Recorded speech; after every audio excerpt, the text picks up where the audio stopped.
even now, to those who live in this world and think they will live eternally with the things of this world, an everlasting end will come. Therefore, we must forget the things that do not last forever and hold on to the things that do last forever, the eternal life, gospel, Jesus Christ, and life.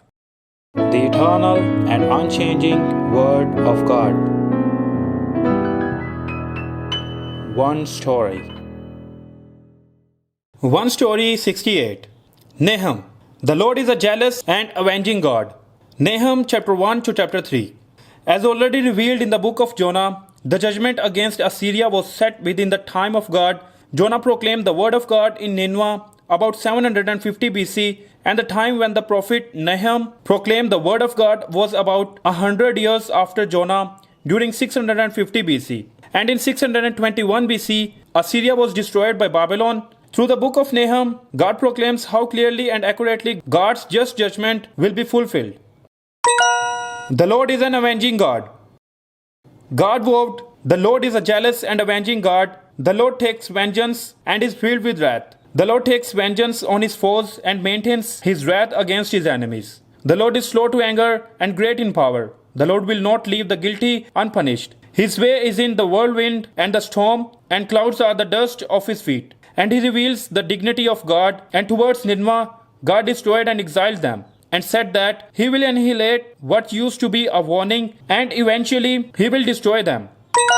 He will go against and burn them.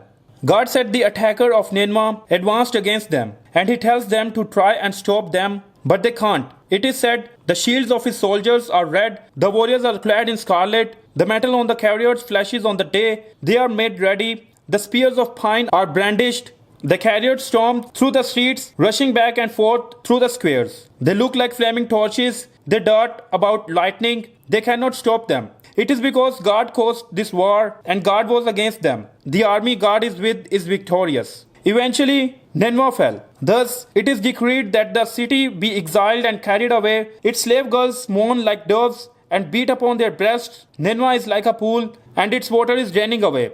Stop, stop, they cry, but no one turns back. Their gold and silver were also robbed, and their endless supply of their treasures were taken away. Finally, Nineveh became empty and desolate, and the inhabitants were discouraged, trembling with fear and with pale faces. Nineveh, a place that once boosted strength and had abundant wealth, was no longer the object of fear. It is because God will go against them and destroy them.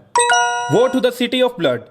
Assyria, the Nineveh as its capital, was the absolute strongest until the Babylonian forces emerged. They spoke and acted as if they were the masters of the world, the kings of the world. They were arrogant, conceited, rebellious, and full of evil. They did not acknowledge and disregarded God, and they trampled, oppressed, and despised other nations and peoples by using their powers as their gods. After the destruction of northern Israel, Assyrian pride reached the sky.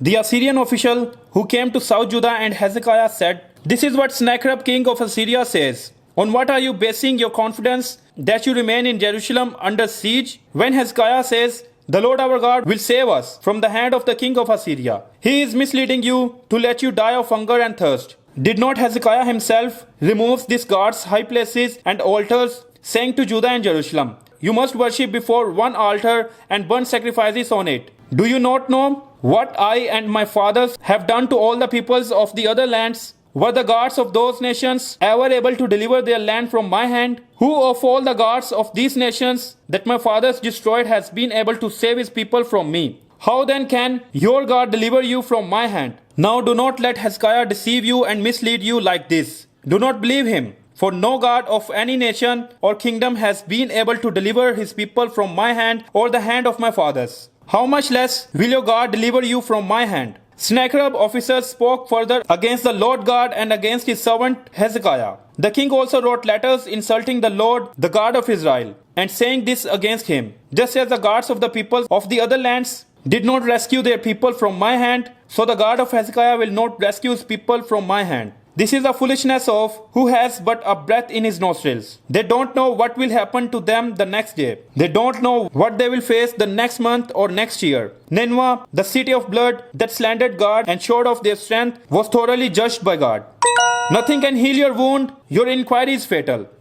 Assyria, who occupied the surrounding nations and murdered and looted them, will now suffer what they did to other nations in Nineveh, the capital of their nation. Nahum spoke of the terrible scene by saying, "Woe to the city of blood, full of lies, full of plunder, never without victims. The crack of whips, the clatter of wheels, galloping horses, and jolting chariots, charging cavalry, flashing swords and glittering spears, many casualties, piles of dead, bodies without number, people stumbling over the corpses. On that day of destruction, all who see you will flee from you and say, Nineveh is in ruins. Who will mourn for her? Where can I find anyone to comfort you?"